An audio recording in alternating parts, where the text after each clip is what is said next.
warahmatullahi wabarakatuh dan salam sejahtera untuk kita semua. Perkenalkan, nama saya Iren Alfrini dengan nomor induk mahasiswa D1B1200082.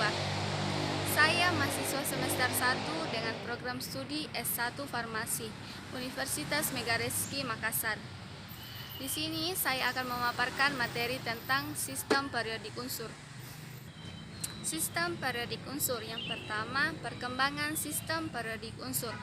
Unsur kimia setelah ditemukan akan digolongkan oleh para ahli kimia menjadi unsur-unsur yang memiliki sifat yang serupa. Penggolongan unsur yang pertama dilakukan oleh Lavoisier. Penggolongan unsur oleh Lavoisier pada saat itu baru ditemukan 20 macam unsur. Lavoisier menggolongkan unsur menjadi unsur logam dan non-logam. Kemudian pengelompokan Lavoisier ini disempurnakan oleh Dobereiner. Dobereiner mengelompokkan unsur dengan jumlah 3 unsur atau triade, di mana massa unsur yang di tengah merupakan rata-rata dari unsur di tepinya. Pengelompokan unsur menurut triade Dobereiner ternyata tidak dapat dikembangkan lebih lanjut, karena ternyata tidak semua unsur dapat digolongkan menjadi 3-3 seperti pada triade Dobereiner. Selanjutnya, penggolongan unsur oktav dari Newlands. Pengelompokan unsur berdasarkan massa atomnya menurut Newlands, unsur yang berselisih 1 oktav akan memiliki kemiripan sifat. Kelemahan teori oktav Newlands hanya cocok untuk atom yang memiliki massa atom kecil, yaitu sekitar massa atom 1-40. Selanjutnya, sistem periodik Mendeleev. Mendeleev menyusun unsur-unsur berdasarkan kenaikan massa atom dan kemiripan sifat. Saat itu sudah ditemukan 63 unsur. Sistem periodik ini disebut juga sistem periodik unsur bentuk pendek. Pada sistem periodik ini sudah mulai dikenal istilah golongan atau lajur tegak dan periode atau lajur horizontal. Kelebihan sistem periodik Mendeleev yaitu yang pertama, tempat yang kosong pada sistem periodik ini sudah diramalkan akan ditempati oleh unsur-unsur yang belum ditemukan. Yang kedua, ditempatkannya unsur-unsur transisi pada jalur khusus. Yang ketiga, mengoreksi massa atom yang kurang tepat. Selanjutnya, kelebihan sistem periodik Mendeleev yaitu meramalkan sifat unsur yang belum ditemukan dan ternyata ramalannya tepat setelah unsur tersebut ditemukan.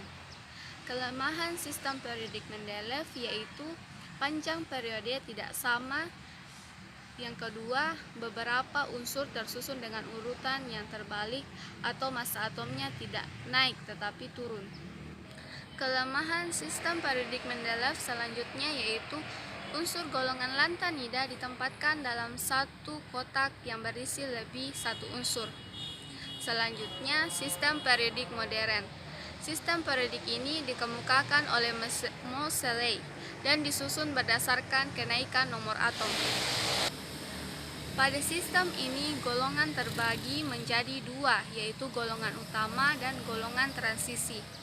Golongan utama terdiri atas golongan 1A atau disebut juga alkali, golongan 2A atau golongan alkali tanah, golongan 3A atau golongan boron, golongan 4A atau golongan karbon, golongan 5A atau golongan 6 atau golongan oksigen, golongan 7 atau golongan halogen, dan golongan 8A atau golongan gas mulia.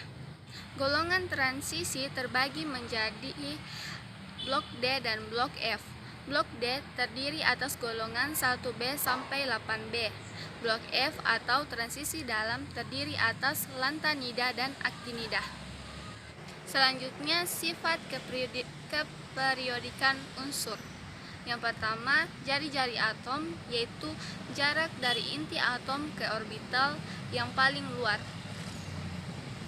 Faktor yang mempengaruhi panjang jari-jari atom yaitu jumlah kulit dan muatan inti atom. Yang kedua, energi ionisasi, yaitu energi yang dibutuhkan untuk melepaskan satu elektron terluar dari atom atau ion dalam fase gas. Yang ketiga yaitu afinitas elektron, yaitu energi yang dilepaskan atau diserap jika suatu atom atau ion dalam fase gas menerima satu elektron yang membentuk ion negatif. Yang keempat, keelektronegatifan, yaitu bilangan yang menunjukkan kemampuan atom untuk menarik elektron dalam suatu ikatan kimia. Dalam satu periode, keelektronegatifan bertambah dari kiri ke kanan. Dalam satu golongan, keelektronegatifan bertambah dari bawah ke atas. Pada golongan 7A atau halogen mempunyai nilai keelektronegatifan terbesar. Pada golongan 8A atau gas mulia tidak memiliki nilai keelektronegatifan. Yang kelima, titik leleh dan titik didih. Titik leleh adalah suhu di mana zat padat berubah wujud menjadi zat cair pada tekanan 1 atmosfer. Titik didih adalah suhu di mana tekanan uap dari zat cair sama dengan tekanan di sekitarnya, dan zat cair berubah menjadi uap. Dalam satu periode, titik leleh dan titik didih meningkat sampai pada golongan 4A, kemudian turun sampai titik terendah di golongan 8A. Dalam satu golongan, titik leleh dan titik didih, logam berkurang dari atas ke bawah, sedangkan titik leleh dan titik didih non-logam semakin bertambah. Demikian pemaparan materi yang dapat saya sampaikan, lebih dan kurangnya mohon dimaafkan. Saya akhiri dengan ucapan Assalamualaikum warahmatullahi wabarakatuh.